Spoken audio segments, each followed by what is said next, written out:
बिस्मिल्लाहिर्रहमानिर्रहीम अस्सलाम वालेकुम स्टूडेंट्स। आज की वीडियो लेक्चर में हम पढ़ेंगे गैसियस एक्सचेंज इन प्लांट के प्लांट्स में पौधों में गैसों का तबादला किस तरह होता है। तो सबसे पहले हम इसको डिस्कस करेंगे ड्यूरिंग डे टाइम कि दिन के दौरान कौन से गैसेस है जिनका एक्सचेंज होता है प्लांट में, और इसी तरह ड्यूरिंग नाइट टाइम पर पढ़ेंगे कि नाइट में किस तरह एक्सचेंज ऑफ गैसेस होता है प्लांट के अंदर। तो चलिए अब स्टार्ट लेते हैं first of all during day time से कि दिन के दौरान किस तरह गैसों का तबादला होता है प्लांट के अंदर। तो यहाँ पर हमने एक सिंपल सा डायग्राम बना दिया है। ये क्या है, एक प्लांट है, ये हो गया एक प्लांट, और प्लांट के अंदर डे टाइम में दो प्रोसेस कंटिन्यू रहते हैं। डे टाइम के दौरान प्लांट के अंदर दो प्रोसेस कंटिन्यू रहते हैं। फर्स्ट वन जो है उसको कहा जाता है फोटोसिंथेसिस। तो फोटोसिंथेसिस को मैंने यहाँ पे सिंपली पी से रिप्रेजेंट कर दिया। तो फर्स्ट ऑफ ऑल देखते हैं कि फोटोसिंथेसिस का प्रोसेस कैसे होता है ड्यूरिंग डे टाइम प्लांट के अंदर। तो फोटोसिंथेसिस के लिए कौन सी चीज़ों का ज़रूरत होता है। तो फोटोसिंथेसिस के लिए सबसे पहले बैरूनी एनवायरनमेंट से क्या कर दिया जाता है, कार्बन डाइऑक्साइड लिया जाता है। एक्सटर्नल एनवायरनमेंट से सबसे पहले कार्बन डाइऑक्साइड लिया जाता है स्टोमेटा के थ्रू, क्योंकि डे टाइम में स्टोमेटा ओपन होते हैं, तो स्टोमेटा के थ्रू कार्बन डाइऑक्साइड को लिया जाता है। और इसी तरह रूट के ज़रिए क्या कर दिया जाता है, पानी एब्जॉर्ब कर दिया जाता है। तो ये पानी ऊपर जाकर किस चीज़ के साथ, यहाँ पे कार्बन डाइऑक्साइड के साथ मिल जाता है ये पानी, ये हो गया H2O। और इसी तरह यहाँ पे क्या होगा, सनलाइट होगा, सनलाइट की मौजूदगी में ये हो गया सनलाइट। और इसी तरह फोटोसिंथेटिक पिगमेंट्स भी मौजूद होंगे, जैसा कि क्लोरोफिल हो गया, कैरोटीनॉइड हो गया, ये सारे लीफ के अंदर प्रेजेंट होंगे। तो अब ये प्रोसेस जो है आगे इससे क्या बनता है, इससे बनता है ग्लूकोज मॉलिक्यूल C6H12O6, और इसके साथ साथ थोड़ा बहुत पानी भी बनता है, और साथ में ऑक्सीजन की फॉर्मेशन भी होती है। तो ये हो गया फोटोसिंथेसिस का प्रोसेस। इसमें मेन प्रोडक्ट जो है वो ये ग्लूकोज मॉलिक्यूल है, जो कि प्लांट को ख़ुद भी रिक्वायर होता है, और इसी तरह हेटेरोट्रोप्स को क्या कर देता है ये प्लांट, ये glucose molecule as a food provide कर देता है। तो ये तो हो गया डे टाइम के दौरान फोटोसिंथेसिस का प्रोसेस प्लांट के अंदर।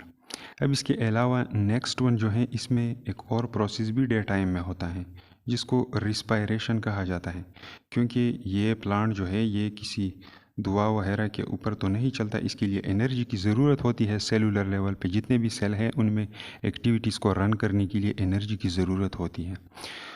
तो अब ये ग्लूकोज जो यहाँ पे डे टाइम में प्रिपेयर हुआ है, इससे कुछ पोर्शन ये क्या करेगा, कुछ पोर्शन इससे ये उठाएगा और सेलुलर लेवल पे इसको ब्रेक डाउन कर देगा, ताकि एनर्जी हासिल किया जाए और फिर उस एनर्जी के ऊपर सेलुलर एक्टिविटीज़ को रन किया जाए। तो ये मैंने उठा दिया यहाँ से ग्लूकोज मॉलिक्यूल C6H12O6, और साथ में यहाँ पे ये ऑक्सीजन जो बनता है ये काफ़ी मकदार में होता है, इसका अमाउंट काफ़ी ज़्यादा होता है। तो कुछ अमाउंट जो है इसका ये बाहर स्टोमेटा के ज़रिए रिलीज़ कर दिया जाता है बाहर एनवायरनमेंट की तरफ। तो ये आ गया O2, और ये O2 जो है एनिमल्स वगैरह जो हैं हेटेरोट्रोपिक ऑर्गेनिज्म दूसरे, उनको ये क्या कर देता है, एनिमल्स को ये ऑक्सीजन प्रोवाइड कर देता है ये प्लांट। इसके अलावा इसका कुछ पोर्शन जो है इस ऑक्सीजन का ये प्लांट ख़ुद इस्तेमाल कर देता है किस चीज़ में, ग्लूकोज के ब्रेकडाउन में। यहाँ पे ग्लूकोज मॉलिक्यूल साथ में क्या हो जाएगा, ऑक्सीजन मॉलिक्यूल। कुछ ऑक्सीजन जो है ये प्लांट ख़ुद ग्लूकोज मॉलिक्यूल के ब्रेकडाउन के लिए इस्तेमाल करता है सेलुलर लेवल पे, ये काफ़ी मकदार में होता है, और कुछ पोर्शन इसका बाहर एनवायरनमेंट की तरफ रिलीज़ किया जाता है, फिर एनिमल्स इनको लेते हैं ड्यूरिंग ब्रीथिंग टाइम। तो अब ये रिएक्शन आगे किस तरह प्रोसीड होता है, तो इससे बनता है कार्बन डाइऑक्साइड मॉलिक्यूल, और साथ में बनता है इसी तरह थोड़ा बहुत पानी भी, और इसके साथ साथ एटीपी एनर्जी बनती है। एनर्जी एटीपी की शक्ल में यहाँ पे बनती हैं और ये एटीपी एनर्जी जो है ये एटीपी एनर्जी पर क्या कर देता है, यह प्लांट सेलुलर लेवल पे यूज़ कर देता है और सेलुलर एक्टिविटी इसके ज़रिए रन किए जाते हैं। Used for cellular activities.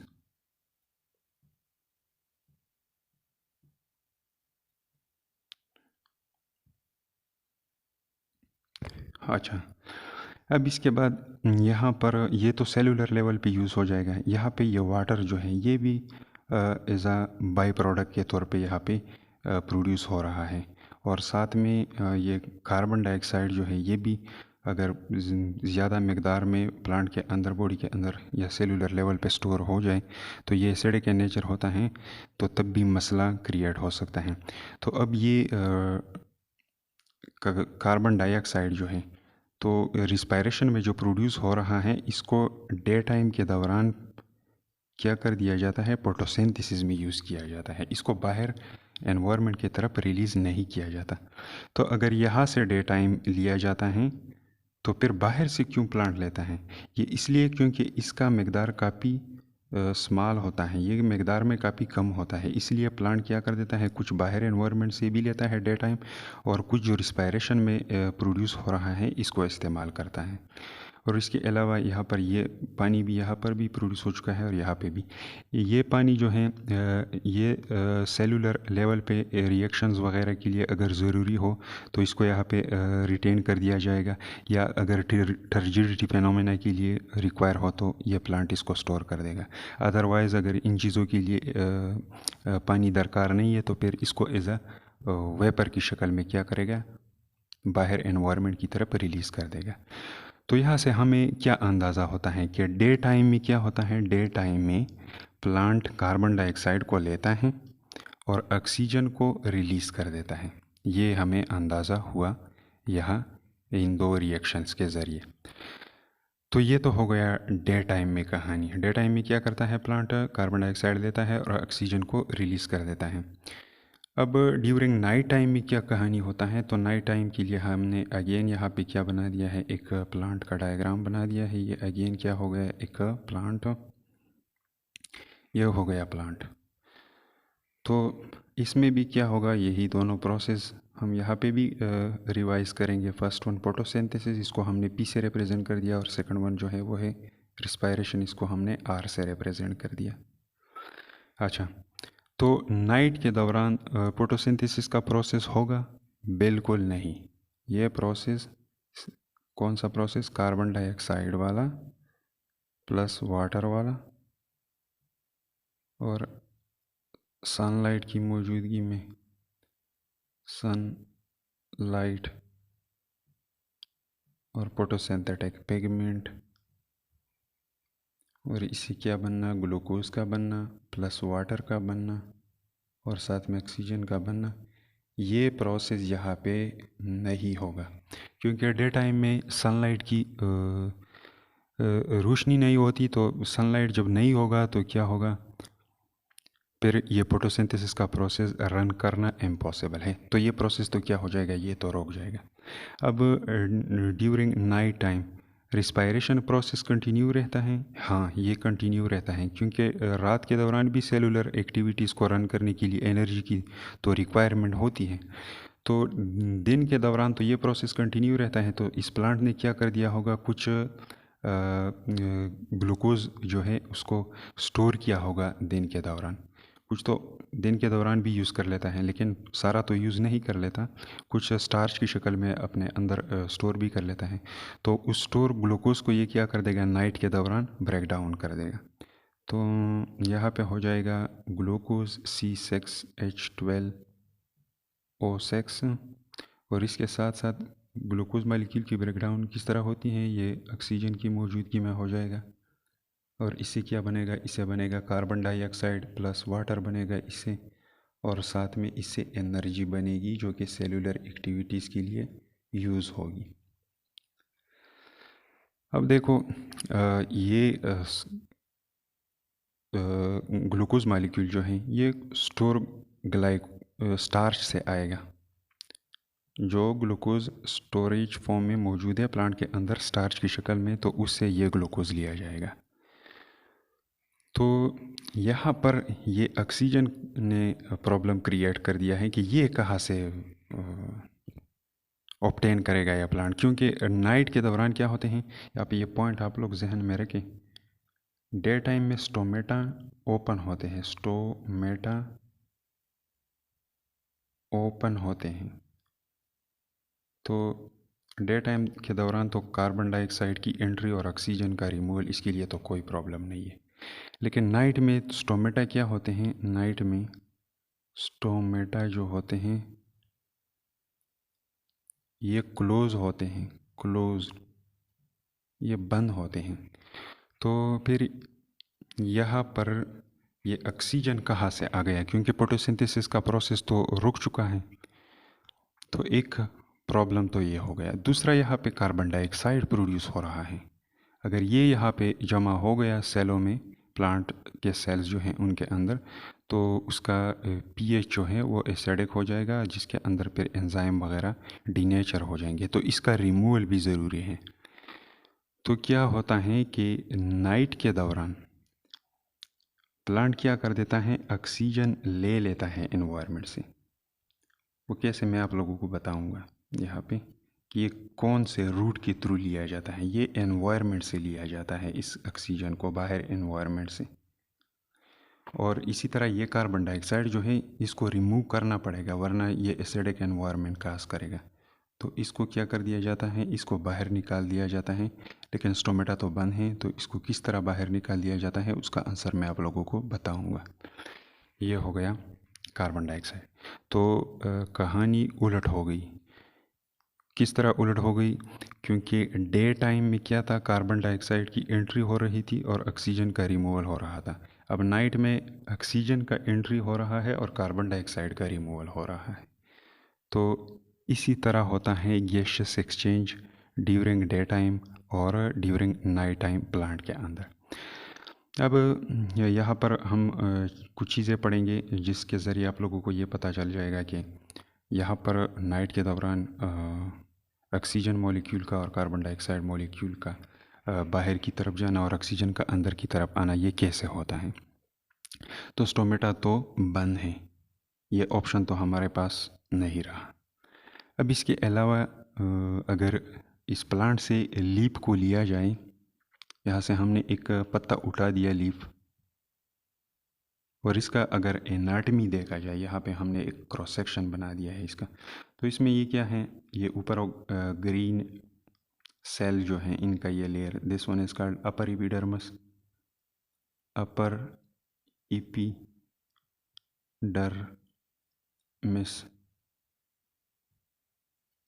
और ये दूसरा क्या हो जाएगा, ये हो जाएगा लोअर एपिडर्मिस, शॉर्टकट में मैंने लिख दिया। तो अब ये अपर और लोअर एपिडर्मिस जो है इसके अंदर स्पेशलाइज सेल मौजूद होते हैं। आप लोगों को ये रेड कलर वाले सेल नज़र आ रहे होंगे, इनको कहा जाता है गार्ड सेल। इनको क्या कहा जाता है, गार्ड सेल। और इन गार्ड सेल के बीच में क्या है, एक ओपनिंग है, इस ओपनिंग को कहा जाता है स्टोमा। स्टोमा सिंगुलर ये स्टोमा हो जाएगा, और प्लूरल यहाँ पे एक अनदर भी है, यहाँ पे भी है। तो ये सारे क्या हो जाएंगे, स्टोमेटा, प्लूरल ये स्टोमेटा हो जाएंगे, और एक ओपनिंग को हम स्टोमा कहेंगे। तो ये तो बंद है, ये तो बंद है। अब ये एपिडर्मल सेल जो है इनके ऊपर यहाँ पे एक वैक्सी कवरिंग मौजूद होता है, और इस वैक्स से बने हुए कवर को कहा जाता है क्यूटिकल, क्यूटिकल लेयर। ये है क्यूटिकल लेयर, और ये क्यूटिकल लेयर जो है ये हेल्प देता है गैसियस एक्सचेंज में। थोड़ा बहुत गैसियस एक्सचेंज इसके थ्रू होता है। तो नाइट के दौरान ऑक्सीजन की एंट्री कहाँ से होती है, इस यहाँ पे भी हमने बना दिया है नीचे साइड पे, इस लेयर के थ्रू होती है। थोड़ा बहुत गैसियस एक्सचेंज इस क्यूटिकल लेयर के थ्रू भी होता है, लेकिन काफ़ी नेग्लिजिबल होता है, लेकिन होता है। नाइट के दौरान स्टोमेटा बंद होते हैं तो कुछ ऑक्सीजन की एंट्री और कार्बन डाइऑक्साइड का रिमूवल इस क्यूटिकल लेयर के थ्रू होता है। अब इसके अलावा जो वुड स्टेम्स हैं, फॉर एग्ज़ाम्पल यहाँ पे ये स्टेम जो है इसका हमने यहाँ पे एक क्रॉस सेक्शन बना दिया है। तो वुड स्टेम के ऊपर जो बाहर से क्या मौजूद होता है, एक बार्क मौजूद होता है।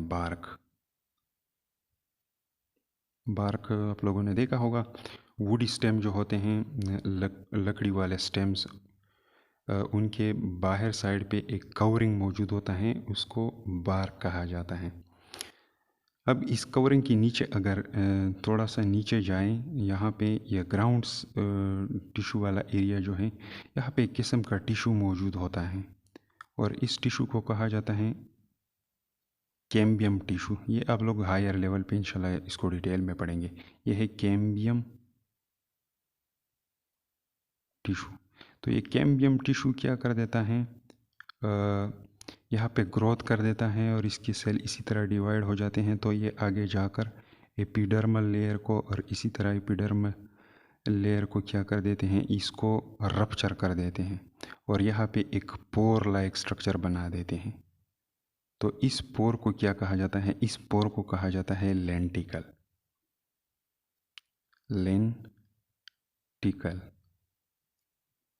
तो थोड़ा बहुत एक्सचेंज इस लेंटिकल के थ्रू भी होता है, कार्बन डाइऑक्साइड का और ऑक्सीजन का।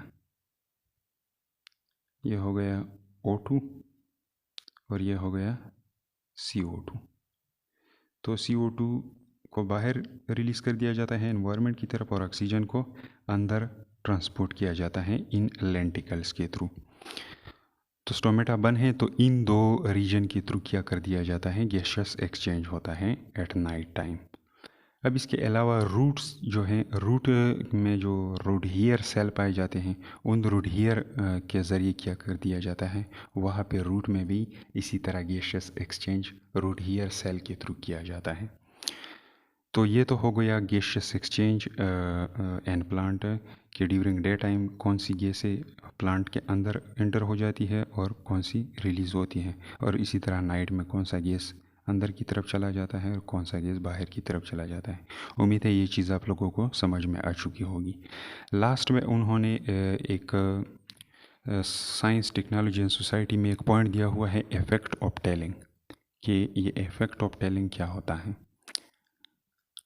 टेलिंग कहा जाता है फार्मर, किसान वगैरह जो है, जो के ज़रिए या किसी और इंस्ट्रूमेंट के ज़रिए क्या कर देते हैं, खेतों के अंदर खुदाई वगैरह करते हैं और अपने खेत जो है वो किसी फसल को उगाने के लिए क्या कर देते हैं, उनको प्रिपेयर कर देते हैं। तो उस प्रोसेस को टेलिंग का नाम दिया जाता है। तो अब ये टेलिंग का प्रोसेस जो है, इसके क्या असरात होते हैं, इसको डिस्कस करते हैं। अच्छा, तो इफ़ेक्ट ऑफ टेलिंग में उन्होंने लिखा है कि शायद आप लोगों ने फार्मर और इसके अलावा बागबान जो है उनको टेलिंग करते हुए, सॉइल को टेलिंग करते हुए देखा होगा। टेलिंग जो है, कूदना, मतलब मिट्टी को खोदना, ये जो है हेल्प देता है सॉइल के ड्रेनेज को, मतलब सॉइल जो है उसको ड्रेन कर दिया जाता है। ऊपर वाला मिट्टी जो है नीचे चला जाता है और इसी तरह नीचे वाला मिट्टी ऊपर की तरफ आ जाता है। तो इसकी वजह से स्पेसेस भी क्रिएट हो जाते हैं इन सॉइल पार्टिकल के बीच में। तो फिर इन सॉइल